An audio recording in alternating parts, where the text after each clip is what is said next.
got some good news to share with you today. Let's go ahead, bring in journalist turned author Michelle Figueroa to the show. She is the founder of the Good News Movement, which was a social networking platform to spread good news. And well, she's now turned that into a children's book.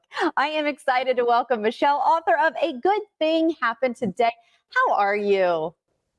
Oh, I'm doing great. I can't start the day any better by sharing good news, so I'm very happy. So I've been so excited to talk with you about this. And you and I were even chatting before we get started, being in the news business, of course, so many people now want that outlet of good news kind of sprinkled into, the daily headlines, if you will. And so we've seen that movement kind of happen. Why did you decide to take it a step further? Right. I think as a journalist, I was just tired of not being able to share all the wonderful good news stories that I naturally gravitated toward. And so I decided to create my own platform.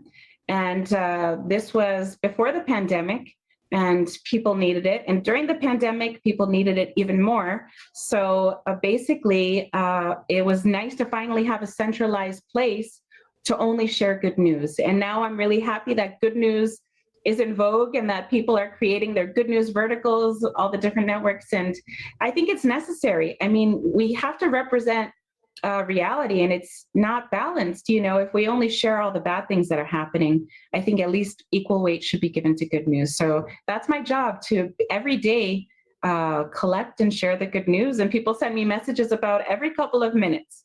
Well, that's what I want to dive into, where you get your content. And I was sharing with you also before we got started here that I love the show that I get to work on now because we get to talk with people who are passionate about things. But people all have a story that they want to share. So I can only imagine how many pitches you receive. Talk about how you are able to make it happen. Yeah, I mean, I think it's great that the technology allows people to send, imagine 30 years ago, you'd have to wait for a whole news crew to go to your house to report on the story. Now people are sending their own videos and their own stories through their cell phone. And I figured, if people are on their phone at least 4 hours a day, let's reach them where they are. And so they're there, they have their good news, they send it to me. I try to get to every message and read them all. And it's really been a collective effort. And that's why I gave it the name Good News Movement, because it's really an effort from everyone. Everyone that joins becomes a producer, I guess you could say. I love that. I love being able to kind of, dive into maybe some of the behind the scenes for people and being able to spread that message. But now going a step further with the children's book, why was this important for you to do?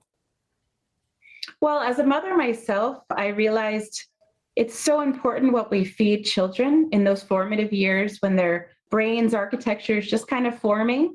And to hear those positive messages that they can be the good, they don't have to wait till they grow up.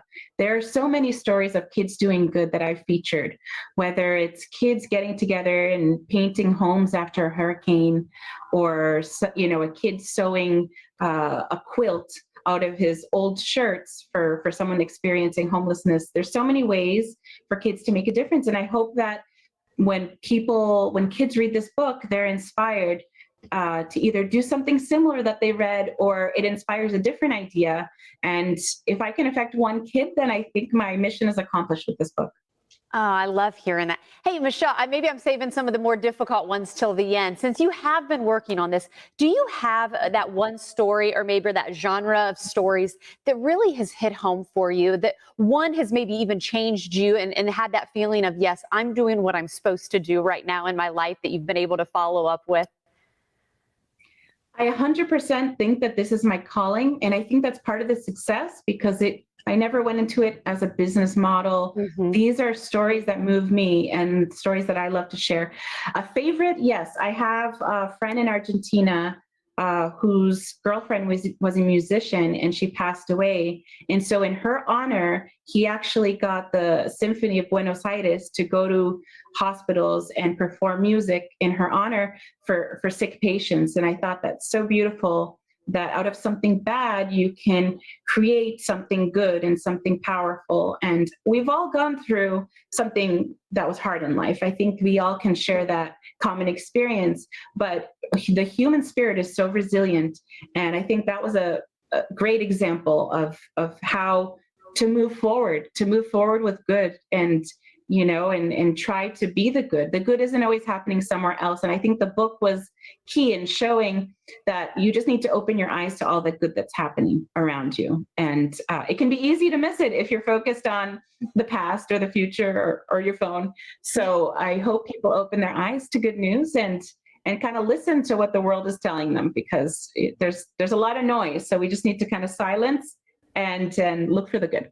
Well, I love that you are doing this. Again, we want to stress the children's book, A Good Thing Happened Today, out today wherever books are sold. It was great talking with you. It's just a reminder, everybody has their own story, and the fact you are pushing the good things, I think it's pretty fabulous. Thank you again for your time. Thank you. It's such a pleasure.